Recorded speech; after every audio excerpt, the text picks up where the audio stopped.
Hello and welcome to Reviews of Ryan, and today I'm going to be talking about the brand new Marvel film Spider-Man No Way Home.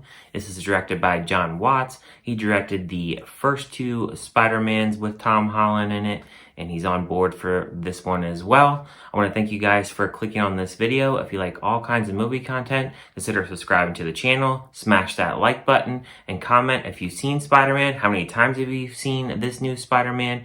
Are you going to see it if you have not seen it? What did you think about the other two films compared to this film? Let me know in the comments. Now, without further ado, let's jump into this review.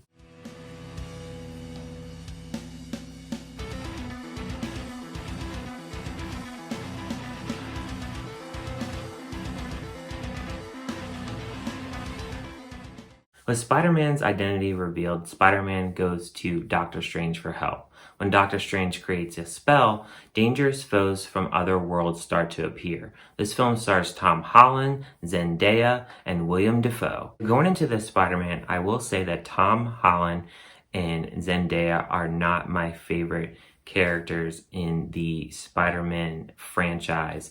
I've always liked Andrew Garfield the most and Tobey Maguire second as far as Spider-Man, and Tom Holland has always been the last of Spider-Mans that I have particularly liked.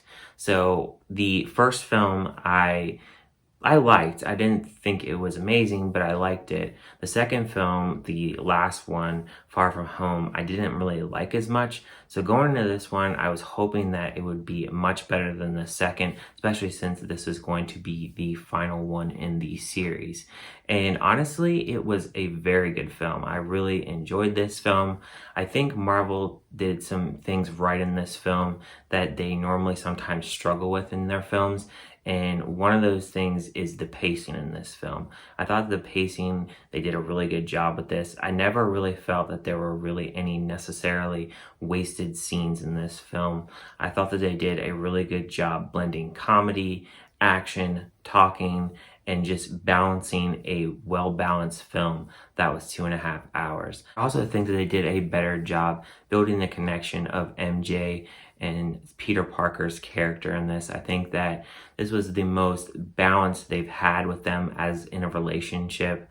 I also felt that they did a pretty good job with having the villains mixed into this. However, there were a few that they put in this that I necessarily thought were kind of wasted a little bit and really didn't really add much to the film. And if they wouldn't have put them in the film, I don't really think that it really would have necessarily mattered anyway.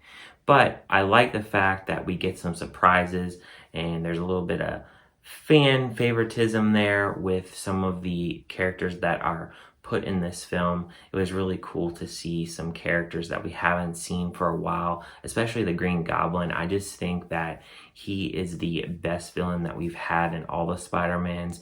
When they had him in the first film with Tobey Maguire, I really loved his character. I really loved what he brought to the table.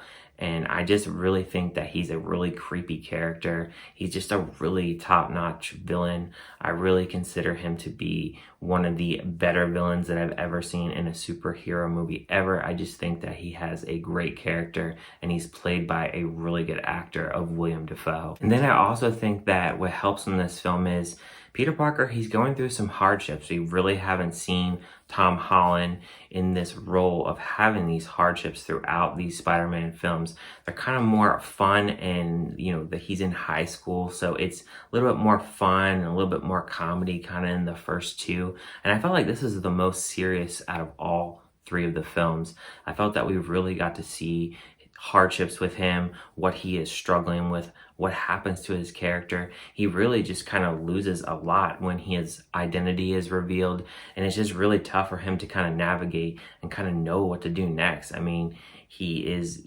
someone that is kind of looked to as a criminal, and then other people are looking to him as being a hero, and that's really hard for someone in high school to kind of balance that out. So seeing that was really good on film, and then add the fact that there's some really emotional moments in this film, and it really makes the film very special. And very much special, like an Avengers Endgame. There's just a lot of different emotions for everybody in this film. There's excitement, there's sadness, there's happiness. everything in this film, there's different emotions that you're going to feel throughout a 2.5 hour runtime. And that's what makes this movie as powerful as it is. And that's why you're getting people talking about this film, saying that this is in their top films, because a movie should be making you feel different kinds of feelings and making you really invested in all the characters. And I felt I was the most invested in this film because, like I said, in the first two films with Tom Holland, I was not invested as much in his character as I was in this, because I felt for him in this movie. All the other movies, it was just kind of fun, and you know, he has his villains, but I just really thought that this was the film to really bring him on screen and really bring him out of this role. And if they kind of continue, and if he ever does any more of these films, I really think if they're on this route, you really can see his character more. And I really think that they brought out his character more to kind of make him feel like, you know, you feel sorry for his character. And lastly, I want to kind of talk about the action a little bit. I really enjoyed most of the action, and with the villains that they threw in this film, I think that they do a pretty good job with the action. I do wish, and this is nitpicky, but I wish that there was a little bit more action, just because I just really kind of was really enjoying him kind of thriving in with these villains and kind of just having his fight with these villains.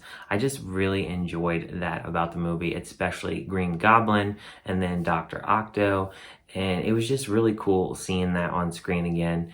And other than that, I really think that the film is a pretty powerful film. I really enjoyed myself. I really enjoyed the emotions that I felt with this film. I'm going to give a score of this film a 4.5 out of 5. It's a pretty solid film. It's definitely going to creep up in my top 10 now. I don't think it's number 1, but I really did enjoy this film a lot. And let me know what you guys think in the comments, your thoughts on this film. How many times have you seen it? Are you going to buy it definitely when it comes out? What did you guys think of this film? Do you think that they'll do more with Tom Holland? What do you think they can really go from here at this point? The way it kind of wrapped up, I don't really know what they would do at this point, or if Tom Holland is technically going to reprise his role at any point, because he said in interviews that he kind of wants to step away from acting a little bit. So it'll be kind of interesting to see where he goes. But let me know your guys' thoughts down in the comments below. Thank you guys for watching, and I'll see you guys in my next review.